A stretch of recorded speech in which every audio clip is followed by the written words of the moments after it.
last days, Philippines were badly eaten by a typhoon, and some of the artisans and employees were involved too. And being part of an organization like yours could be important for artisans, for employees, for coming out of the emergency. Okay. So yes, about the recent typhoon that hit my country last Saturday, Sunday, it is very unfortunate that we have experienced the worst typhoon in 5 decades, like in 50 years. That's what I got from the information from my family and from CCAP colleagues. Typhoons are like a part of the normal life of the Filipinos. But the recent one, the international name is Ketsana, and it's like Oding, Odyong in our local name. It was different. I just saw the pictures of our organization, the warehouse, and last Saturday when I was viewing through the internet, I could not help but feel very badly affected. I did not think only of my family. I thought of the entire people of my organization, my staff, my colleagues, and the artisans. We did not have communication for 2 days, and the more I was worried. But you know, I always believe that the Filipinos have the greatest strength, and that is the spiritual power in each of us. The first thing I did was really to pray very hard that God give us His mercy and love, just like He has been giving us in the past many years with all the disasters. But it was like a different one, like Saturday, and I said, God, you have a purpose, but in your purpose, I hope you spare those people I know and those people I care for. My family, my colleagues in the CCAP, and my artisans, and all those people around the network, Fair Trade Organization. So my prayer, the best thing that I could do at the moment, I was not with them, and it was very difficult. It would be, you know, a Filipino can withstand the pain and difficulty when we are one. But it is different for me when I am here and they were there, and they just can give me like, this is what is happening to us. The most that I can do to give them the spirit to move on is, I said, especially for CCAP colleagues who have been giving me text messages or SMS, I told them, when everybody is alive, we are okay. The warehouse, I have pictures of it now, totally devastated. We have 2 container loads for Consorcio CTM Altro Mercato, and they were totally damaged. Our showroom, where it is a humble showroom that we take pride in sharing with our buyers and visitors what poor farmers, producers can do with the crafts, is totally damaged. But nonetheless, the best thing that really gave me like a vitamin pill is when I heard that my colleagues at CCAP, the producers, partner producers of CCAP, and my family and friends came to say, we are okay, but the structures are not okay. Damages are a lot, but I said, go ahead, we're on top of everything. So the typhoon, the recent typhoon I think is always a lesson for every Filipino. The lesson to think about environment.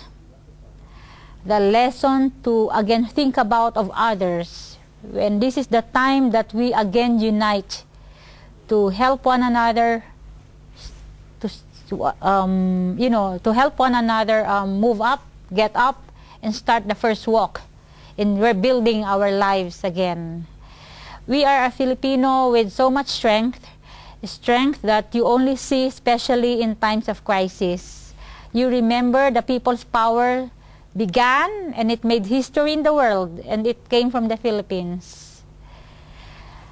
In times like calamities, like in for the artisans, so far none has been very much, none was spared. I mean, life was intact. All of us are alive, and that's the most important thing. We really do not care in working hard again, working hard for so long, because after all, we are a culture of hardworking people. So we do not care how much time, how much effort, and how much money we wasted by this damage by the typhoon. But I think what is most important to us, we can still breathe, we see each other, and when I go back home, I can embrace again the people I know. In cases where there are calamities in the provinces, especially with artisans, CCAP, I think, is quick to respond. And I say this from the message of the priest, who is a member of the board of directors. He is the vice president. At the time when we had calamity, I mean a crossfire, there were 4 towns in Mindanao and people were starving. Women do not know how to bring their children to the evacuation because there were a lot of fires going on between the leftists, the rightists, and the government.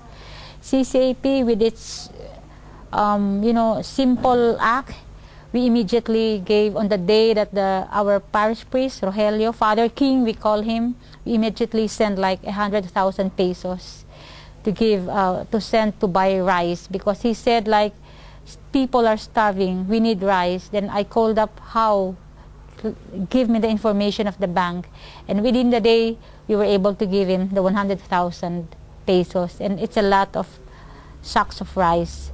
Sacrifice for the people we don't even know, but we care. People we don't see, but we care. And people who really do not bring any trading engagement with us, but we care because we care about people. And with another instant like experience in 2006, we had 2 terrible typhoons, but I think they were like manageable to some extent. But it happened in the southernmost Luzon, where Abaca producers live. In that 2 typhoons, it was like terrible because houses were totally wiped out, because even the Mayon volcano, there's a Mayon volcano, it has a perfect cone, it's known around the world, also tried to make a little what they call this, active. It went active, and so there was terrible like damages. And my organization, we cannot bring money because money cannot do, at times in the midst of crisis, money is not the important thing. Because you may have the money, but you do not know what to buy. I mean, you cannot buy because there is no food. So government and NGOs gave a lot of reliefs. They gave food, they gave clothing, they put them in schools. But CCAP, we made it a different way. I thought of, because we contacted the producers, where are they? And they were saying like, we cannot stay in a very too crowded evacuation. We want to start something different so that we can start also building our lives, our families here. Because when you're in evacuation, it's very, very dehumanizing when you're together and you cannot even have a sense of little privacy of your life. So what we did, we told them, will it be okay if we give you roof materials and some materials that we can start a shelter? Then they said, perfect. So I mobilized the staff, we met, we had a good planning, and we brought roof materials. Some donations came in, then we made a very good report on it. We took pictures on the sites, and we took pictures on the giving of the roof materials. And it like a couple of days, they were able to make makeshift because there were a lot of fallen trees. So we made good use of the lumbers, of the damaged material. So we made use of these woods, put up roofings, and within the week, we were negotiating with our purchase order from our buyers, and within the week, we were like giving them purchase orders. And it was like a therapeutic act. Because the first thing in a crisis is to check the life. If life is spared, then you have to move to like the trauma. If there is not much trauma, then you set now to another work of putting development work. And this is what our producers have done. And then after 1 year, you go back to them and you see them all again with houses. All of the children are again living in their homes. Because when you are in an evacuation center, it is not a home. And a home is where you really feel so good, no matter how simple life it is. So, in case of emergency, CCAP is quick to respond. We do not care anymore of how much money we have that we can use for the trading.